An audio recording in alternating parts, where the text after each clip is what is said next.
Merci d'être venu pour le conseil. Vous étiez là il y a quelques jours pour le conseil d'administration. Aujourd'hui, c'est l'Assemblée générale, vous êtes là toujours.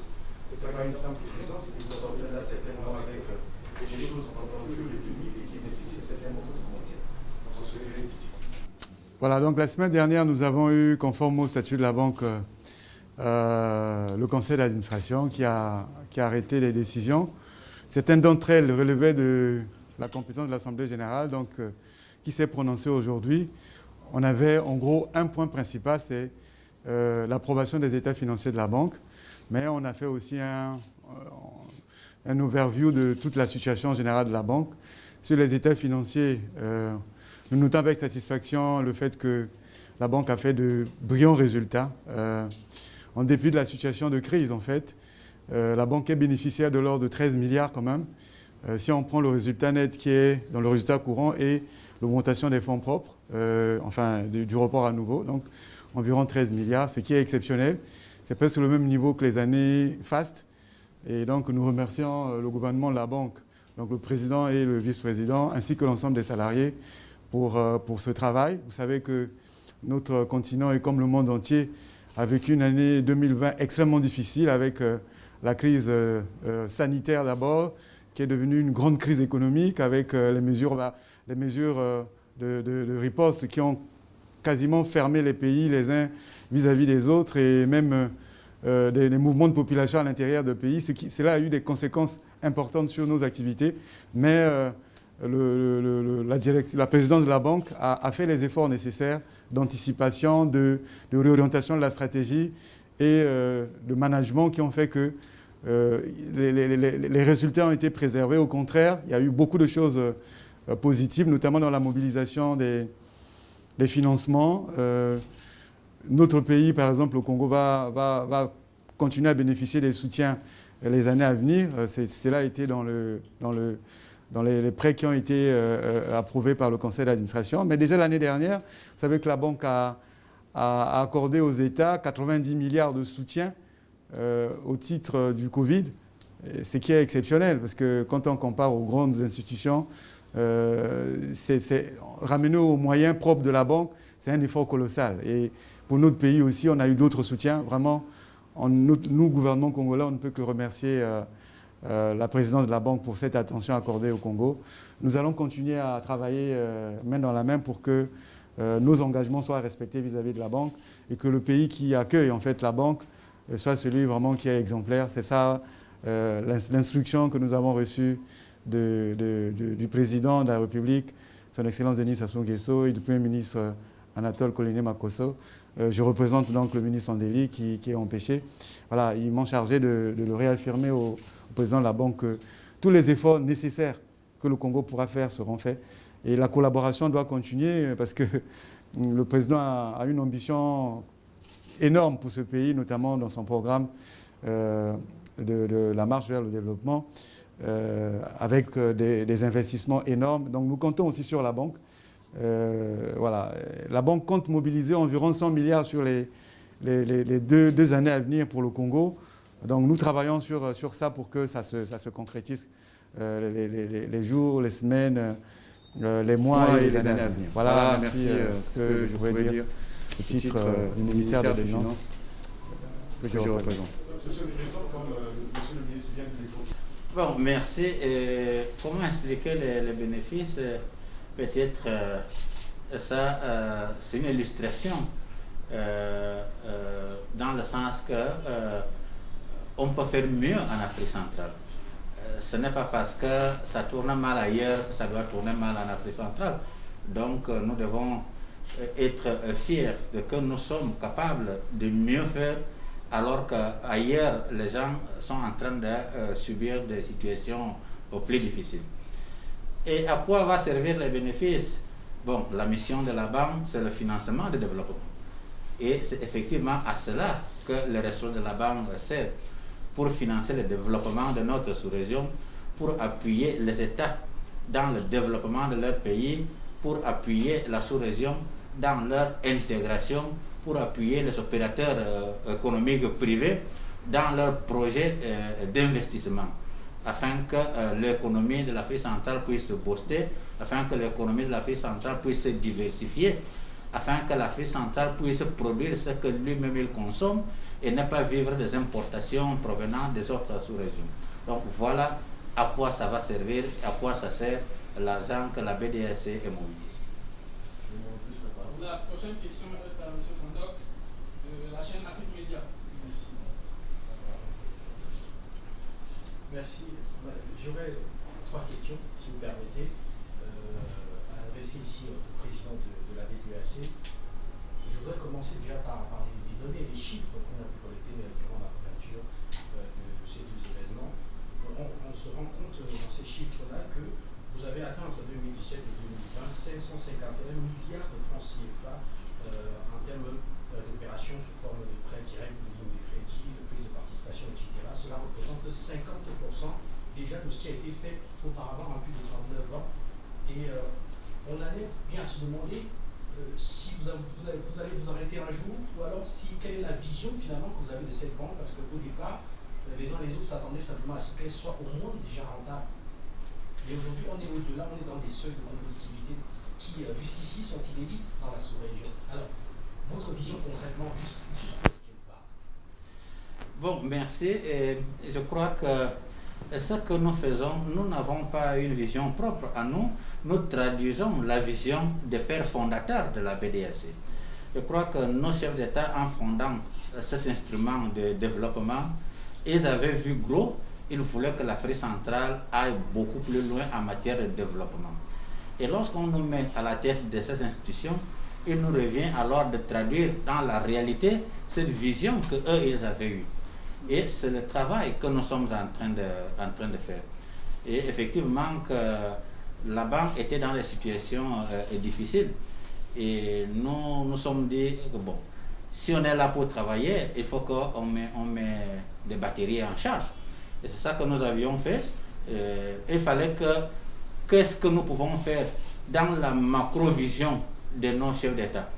Nous avons dit que bon, dans un horizon quinquennal, élaborons alors un plan stratégique pour encadrer ce que nous voulons faire les 5 prochaines années. C'est ce plan stratégique 2017-2022 que nous avons conçu.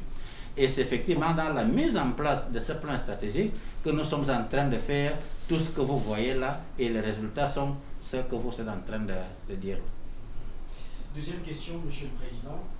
L'inclusion est une grande caractéristique justement de votre politique depuis que vous êtes arrivé à la tête de la banque, mais on a quand même quelques inquiétudes quand on sait que, quand on vous voit par exemple aller saisir les fonds nordiques, ces fonds scandinaves là, pour davantage renforcer justement les investissements de la BDAC, quelqu'un dirait quelque part, peut-être au détriment finalement de l'épargne de la sous-région, ou alors des capitaux comme de la sous-région, alors qu'on sait que vous redistribuez très bien en termes de bénéfices. Alors est-ce qu'on ne va pas quand même dire que vous êtes à voyager dans le monde, à solliciter tous ces fonds d'investissement, au final, vous laissez quand même, vous mettez de côté une opportunité qui aurait pu permettre, comme on l'a vu avec le transfert obligataire, pourquoi pas aux simples ressortissants de la sous-région d'être impliqués dans la banque et de pouvoir toucher aussi les dividendes? Pas du tout, nous faisons la part des choses. Et vous venez de le dire, nous avons lancé le premier emprunt obligataire en décembre de l'année dernière sur un programme de 300 milliards de francs CFA sur 3 ans. Et cette année, nous allons encore lancer un autre emprunt. Le problème, c'est que les perspectives de mobilisation sont déjà d'un côté limitées du fait qu'effectivement les organes, l'Assemblée générale nous a mis une limite, que c'est 300 milliards. Mais lorsque vous voyez les besoins de financement pour le développement de notre sous-région, simplement regardez les 11 projets intégrateurs qui tablent sur plus de 1700 milliards de francs CFA, et ça, c'est rien que le secteur public. Quand on voit la mobilisation du secteur privé maintenant autour de la BDAC, dont les demandes de financement augmentent de manière exponentielle, notre devoir, c'est de répondre à toutes ces demandes de financement. Notre devoir, c'est de faire en sorte qu'un bon projet, un projet bancable, un projet structurant, un projet qui peut contribuer au développement de l'Afrique centrale ne soit pas resté dans le couloir parce que la BDAC n'a pas pu répondre favorablement à ces projets. C'est pour cela que nous croyons que nous devons en plus de ce que nous pouvons mobiliser dans la sous-région, aller au-delà. Parce que aussi, si vous voyez, pour financer le secteur comme l'agriculture et certains projets sociaux, normalement aujourd'hui on le finance à des taux qui sont des taux normaux, alors qu'il devrait avoir un financement beaucoup plus concessionnel. Or, c'est en allant ces parties du monde dont vous venez de faire la référence que nous pouvons trouver des ressources moins coûteux afin que nous puissions financer les économies à des coûts beaucoup plus bas. Et aussi, vous venez de le dire, l'ambition c'est quoi? C'est d'aller de l'avant et séparer. Dire, nous avons un guichet général, là où tous les projets peuvent entrer. Mais nous pouvons avoir un guichet spécial pour les projets de l'agriculture ou de l'agro-industrie. Nous pouvons avoir un guichet spécifique pour la santé ou des projets sociaux. Mais cela, on ne peut le faire que lorsqu'on dispose déjà de ressources adaptées. Donc voilà pourquoi nous continuons la recherche au-delà pour que l'Afrique centrale s'en bénéficie davantage. Pour sortir, M. le Président, une dernière question.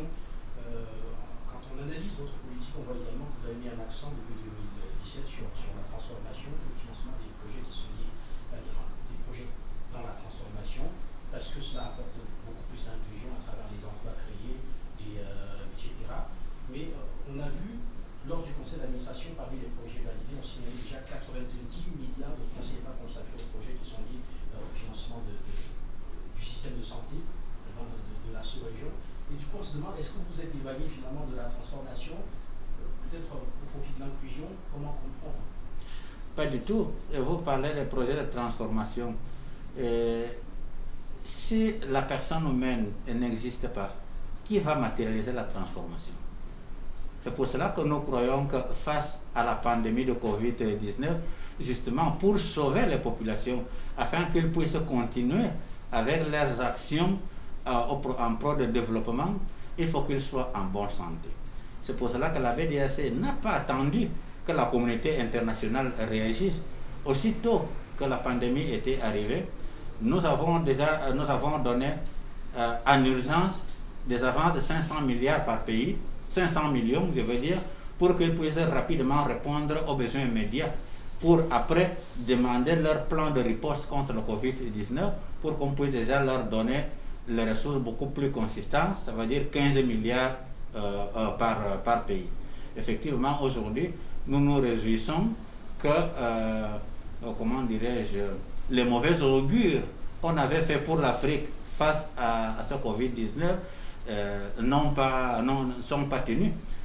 Et pour l'industrialisation, effectivement, ça continue à être notre cheval de bataille. Nous nous disons que nous avons tous les matières premières.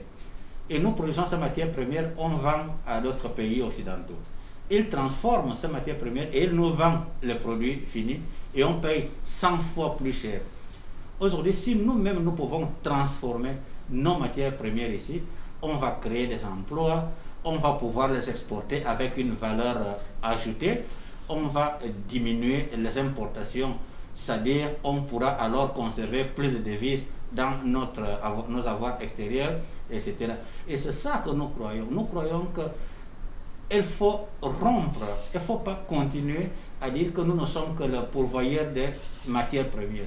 Il faut que dans une Afrique qui a déjà un marché commercial commun, il faut que l'Afrique centrale ne soit pas un acheteur éternel. Il faut que nous ayons aussi quelque chose à offrir aux autres. Et on ne peut le faire qu'en transformant aussi nos matières premières, qu'en appuyant l'industrialisation, la petite et moyenne industrie de notre sous-région. Donc nous y sommes, nous tenons à cette démarche et croyez-nous que le fait d'avoir donné 90 milliards au Covid, c'est justement parce que vous qui avez un bon projet de transformation, d'industrialisation, que vous ne tombiez pas malade et que ce projet tombe à l'eau. C'est pour cela que nous préférons vous protéger afin que vous puissiez matérialiser le travail. Merci, monsieur.